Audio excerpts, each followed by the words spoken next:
Welcome everyone. कैसे हैं आप सभी लोग? मैं उम्मीद करता हूँ आप सब बहुत अच्छे होंगे, ज़बरदस्त होंगे। आप सभी का मेरे एग्री एस्पायर के यूट्यूब चैनल पे स्वागत है। आप सभी का अभिनंदन है, वंदन है और उम्मीद करता हूँ कि आपकी प्रिपरेशन बहुत अच्छी चल रही होगी। और वही इसी प्रिपरेशन में मैं कुछ 1-2% अपना देना चाहूँगा, इसीलिए मैं आज आया हूँ एक शॉर्ट वीडियो लेके आपके लिए। तो मुझे कुछ स्टूडेंट के डाउट आए कि सर प्री एग्ज़ाम एफ मैं पहली वीडियो लेके आया हूँ, तो उसमें प्री एग्ज़ाम वीडियो में मेरा जो आज प्री एग्ज़ाम होने वाला है अभी 30 अगस्त को है, ठीक है। 30 अगस्त को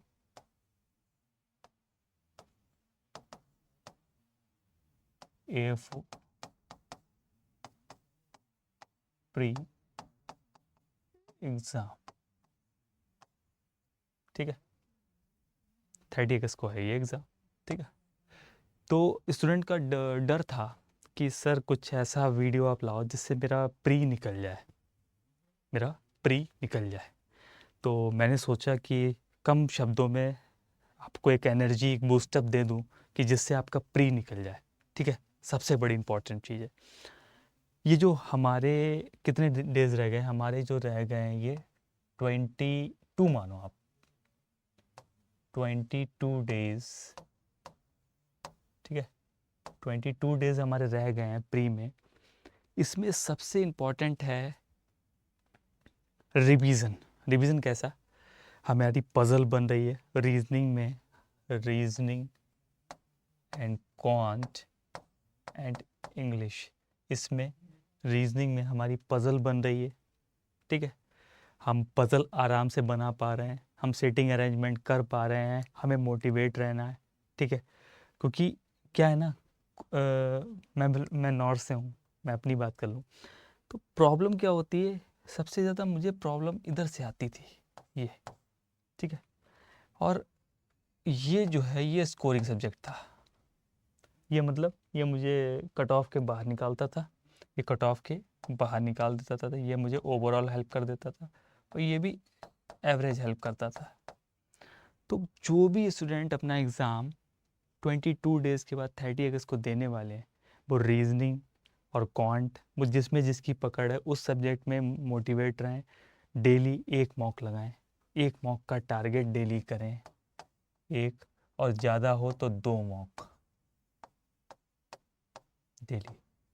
और कैसे इन्वायरमेंट में दें, जैसे आपकी सुबह की शिफ्ट है तो सुबह की शिफ्ट में 10 से 12 के बीच में 2 घंटे में आपका एग्ज़ाम होगा। उधर 2 से 4 के भी उसी बीच में अपने रूम को बंद कर लें, या आप लाइब्रेरी जाते हो लाइब्रेरी में अपने लैपी को खोल के उसमें आपको बैठना है।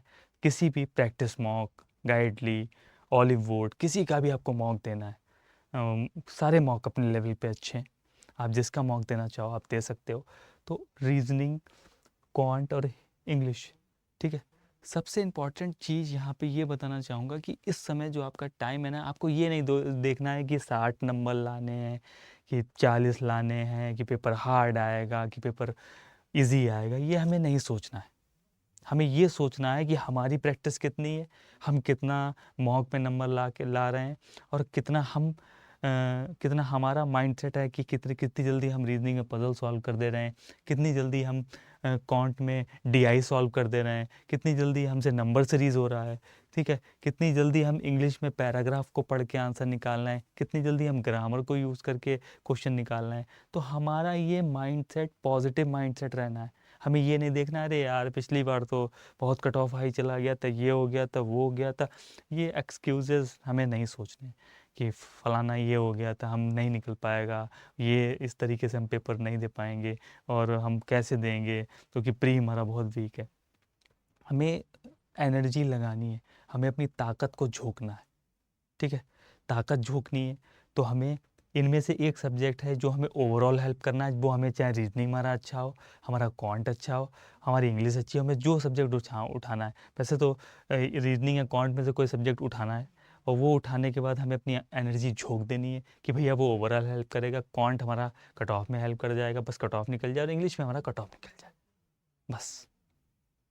मैं कभी भी कट ऑफ की बात, फ़िलहाल तो मैंने ये अपने मन से कसम खाई कि मैं कट ऑफ वट ऑफ की बात नहीं करूँगा कि आप कितने करो। लेकिन आपको जो लगता है, क्योंकि एग्ज़ाम आपको देना है, आपको लगता है कि पेपर ईज़ी आया तो आप उस हिसाब से पेपर करना, आपको लगता है कि पेपर हार्ड आया तो आप उस हिसाब से पेपर करना। तो ये आपका माइंडसेट है, आप किस हिसाब से करोगे। वो आपकी प्रिपरेशन के लिए ये वीडियो है सिर्फ़, कि आपने की प्रिपरेशन आपने कितनी करी है, आप कैसे पढ़े हुए हो, आपने किस तरीके से अपने कॉन्सेप्ट को क्लियर किया, आपने कहाँ से डीआई लगाई है। और ये स्पेशली ये फ्रेशर के लिए भी है, सेकंड थर्ड फोर्थ अटैम्प्ट जिसका है उसके लिए भी है। तो प्री को इस समय हल्के में ना लो, और प्री प्लस मेंस नहीं चलाना है कि नहीं यार मेंस को हम ज़्यादा टाइम देंगे, प्री तो हमारा अच्छा है। नहीं, 80% फिर भी देना है प्री को हमें। 20% अगर हम देना चाहें, एक आध घंटे हमें रिविज़न करना है दिन भर में, भाई पूरे दिन हम प्री भी नहीं पढ़ सकते, तो हम अपनी कोई भी एग्रीकल्चर की ऑब्जेक्टिव बुक पढ़ सकते हैं, हम अपना कोई मॉक लगा सकते हैं अगर हमें लगे कि नहीं हमें यार अब दिन भर प्री पढ़ लिया तो वो बोरिंग बोरिंग लगने लगता है कि यार नहीं, दिन भर कॉन्ट इंग्लिश में हम जो खेलते रहते हैं, फिर हम लगा के एग्रीकल्चर पढ़ लिया तो 20% टाइम हमने एग्रीकल्चर का भी दे दिया। कोई बहुत बड़ा इशू नहीं है अगर आप देना चाहो, लेकिन 80% का जो टारगेट है ना, 80% के ये 22 डेज़, 80% में 22 डेज़ में हमें अपनी पूरी एनर्जी प्री में झोंकनी है, कैसे भी करके कतई ताकत लगानी है हमें अपनी। रीजनिंग नहीं हो रही कैसे नहीं होगी, कॉन्ट नहीं हो रही कैसे नहीं होगी, कैसे नहीं होगी कॉन्ट, इंग्लिश नहीं हो रही कैसे नहीं होगी, होगी, मैं कर सकता हूँ, ठीक है, आई कैन डू इट, मैं कर सकता हूँ, मैं करके दिखाऊंगा, कैसे नहीं होगी हमसे, होगी। इसलिए प्रैक्टिस मोर देन करो। नहीं हो रही है तो क्या करो, जैसे मैं कहता हूँ मॉक अटैम्प्ट कर लो, डर लग रहा है कि मॉक अटैम्प्ट कम नंबर आए, दूसरा मॉक अटैम्प्ट करो, अटैम्प्ट करके उसको सॉल्व करो कि मेरी वीकनेस कहाँ है, हम क्यों घबरा रहे हैं, ठीक है। ये जो वीडियो है ना, ये आपको एनर्जी देगी, आपको बूस्ट अप करेगी, और आपके अंदर एक अलग लेवल का एक कॉन्फिडेंस क्रिएट करेगी कि नहीं यार करना है मुझे, सिटिंग अरेंजमेंट करनी है मुझे डीआई करनी है, ठीक है, मुझे पजल करनी है, मुझे कोई भी क्वेश्चन कहीं पे साइलॉग आ जाए मुझे वो करना है, मुझे अप्रोक्सीमेशन करना है, मुझे कोई भी टॉपिक छूटा जाए उसमें मेरा टॉपिक मिस ना हो, ठीक है। तो ये जो बात हम लोगों ने की ना, ये 30 अगस्त को हम लोग का पेपर है, और किस तरीके से 22 डेज़ में हमें क्या प्रैक्टिस करनी है, और अभी भी टाइम है। लेकिन टाइम इस समय सबसे ज़्यादा इम्पॉर्टेंट है कि अगर कोई भी कॉन्सेप्ट इधर से उधर है, जैसे बहुत अच्छे, जैसे मैंने अभी तक अपनी कंपटीशन में देखा है, जितना भी प्रीवियस ईयर बच्चों, मतलब मेरा जो स्टूडेंट है, मेरे फ्रेंड्स जितने भी सेलेक्टेड हैं, जो इसमें बीटेक एग्रीकल्चर वाले होते हैं ना, उनकी प्री बहुत अच्छा होता है, उनका प्री बहुत अच्छा होता है। तो मैंने देखा कि वो लास्ट के 25 डेज़ में ही अपनी मेहनत करते हैं, क्योंकि उनके कॉन्सेप्ट क्लियर होते हैं। मेन चीज़ है सारा ना, मेन थिंग है कॉन्सेप्ट क्लियर होने का। और रीजनिंग कॉन्ट में हमारा हाथ पर पकड़ मजबूत है, बस कि भैया इधर आ गए, इधर अच्छे अच्छे नंबर आ गए, उधर फिर। और एक बार तो ये याद रखिएगा कि अगर आपकी कुछ भी हो, आपका कितना भी कॉन्फिडेंस बूस्टअप हो, लेकिन ये जो 80% है ना, ये आपको 22 डेज़ देना ही है किसी भी कीमत पे। बस यही थी बात, और ज़्यादा टाइम आपका नहीं लूँगा। बस आपको ये याद रखना है कि मुझे डे बाय डे कैसे इम्प्रूव करना है, और कैसे मॉक में नंबर लाने हैं, ये मुझे सबसे इम्पोर्टेंट चीज़ मुझे देखनी है, ठीक है। समझ पा रहे हो मेरी बात? मैंने बहुत इजी लैंग्वेज में समझाया कि किस तरीके से देना। किसी भी प्लेटफॉर्म को मॉक दे सकते हो, लेकिन मॉक डेली दो दो जरूर दो, दो दो तो ये मान के चलो, कितने भी परफेक्ट हो, 2 मॉक डेली दो।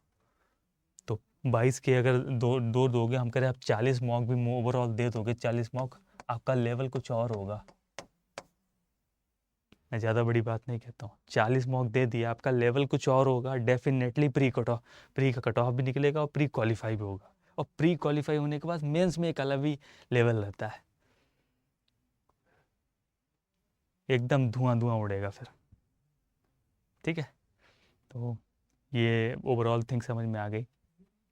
और अगर आपको लगता है कि किसी भी जैसे कौशिक मोहंती या आशीष अरोड़ा सर, या फिर हमें अंकुश लांबा सर, किसी न किसी की अगर वीडियो देखनी है, तो फिर हमें अगर टाइम निकलना है कि मेरा कॉन्सेप्ट अभी भी अधूरा है, तो फिर हमें और डबल, फिर हमें 100% देना पड़ेगा।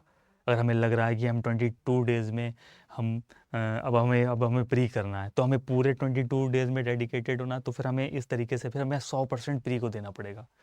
प्री पे हमें कॉम्प्रोमाइज़ नहीं करना है कि नहीं यार एग्रीकल्चर भी पढ़ लें, घुसेड़ लिया बीच में, प्री नहीं। ये हमारा पूरा मंथ प्री को डेडिकेटेड है। 30 अगस्त के बाद आपको लगता है कि हाँ पेपर का मेरा माइंडसेट ही बता देता है कि हाँ क्वालिफाई होगा कि कैसा क्या होगा, और माइंडसेट लगने लगेगा ना, वैसे ही आप तुरंत अपना मेंस में लग जाओ। मेंस अपना नवंबर में है, ठीक है। तो उम्मीद करता है कि आपको मेरी बात बहुत अच्छे से समझ में आई होगी, और इसी तरीके से वीडियो को लाइक, शेयर और सब्सक्राइब करते रहो, और एग्री एस्पायर के अपने यूट्यूब चैनल पर अपना सपोर्ट दिखाते रहो। तब तक के लिए मिलते हैं फिर नेक्स्ट वीडियो में।